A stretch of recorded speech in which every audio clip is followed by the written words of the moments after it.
Подземна гаража кај плоштадот Гоце Делчев, катна гаража зад Пионерскиот дом и киното Македонија, индустријска зона Жабени, касарна, агроберза, булеварски влез во Битола, нов мост кај Црнмост, голф терени кај Братиндол. Сите овие проекти битолскиот градоначалник Владимир Талевски на 30 декември 2009 година вети дека ќе ги реализира во веќе изминатата 2010 година. Но иако чекориме кон третиот месец од 2011, нема реализација на ветувањата, обвини денеска председателот на општинската организација на НСДП Благој Чекотески. Тогаш нашиот општиноначалник ја даде следната изјава. Цитирам: "Подземната гаража ќе започнува од кај гроздот и ќе се простира се до под широк сокак. Има сообраќајно решение и плоштадот Гоце Делчев ќе биде голема пешачка зона." Завршен цитат. Како втор поголем проект беше најавена катната гаража која би се наоѓала зад Пионерскиот центар и киното Македонија. Тогаш Талевски рече дека со изградбата на подземната и катната гаража ќе се создадат услови за паркирање на над 1000 возила во самиот центар на градот. Почитувани сограѓани, сите денес знаеме дека од катните гаражи на нашиот општиноначалник нема ниту трага, ниту глас. А сите ние се гушиме во сообраќајниот метеж и во секојдневната борба за паркинг место. На крајот од 2009 година Талевски ветуваше уште неколку топ проекти кои не стаса да ги реализира минатата година.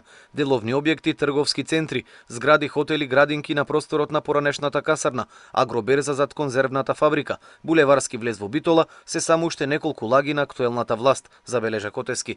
Следен проект кој беше најавен со голема помпа како клучен проект на општината е секако неизбежната зона Жабени. Тогаш Талевски изјави, цитирам: "Во зоната Жабени се работи доста интензивно и до крајот на јули, се мисли јули 2010 година, моја забелешка, зоната ќе биде целосно електрифицирана, а тогаш се очекува да бидат изградени патеките." Потоа Талевски продолжува, цитирам: "Во Жабени реално очекуваме до крајот на 2010 година да се изградат првите објекти. Со Министерството за транспорт и врски се договоривме тендерите да почнат да се распишуваат по завршувањето на електрификацијата на зоната." Завршен цитат. Единствено нешто што се промени во зоната Жабени е незиниот директор, кој што без ниту еден реализиран проект беше испратен во пензионерските води. Според Котески, за сите овие нереализирани проекти на градоначалникот на општина Битола Владимир Талевски, одговорност треба да понесе владата на Република Македонија. Општиноначалникот Талевски е, освен општиноначалник на Битола, член на извршниот комитет на ДПМН. Тоа е највисокото тело на партијата кој што моментално го има мнозинството во парламентот, а со тоа и во извршната власт во Република Македонија. Следствено на тоа, нашиот општиноначалник е директно одговорен во внесењето и реализацијата на проектите не само на локално, туку и на централно ниво.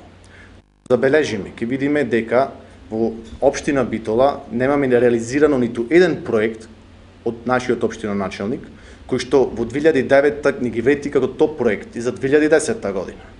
А сите сме сведоци дека во другите градови и во другите општини од државата се гради на големо. Само сетете се на Скопје 2014.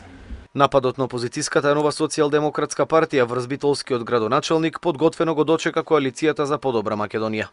И оваа група, која себе си се крстила политичка партија, денес покажа дека сериозно заталкала во областа на политиката и она што се именува со поимот јавен живот. Тоа и не е работа која до толку многу е чудна и невообичаена, и тие не се единствениот пример за тоа. Туку она што навистина од политички аспект е неприфатливо е фактот што повторно и преку овој нивни коалиционен сојузник СДСМ покажува дезориентираност и тотална изгубеност. Зошто?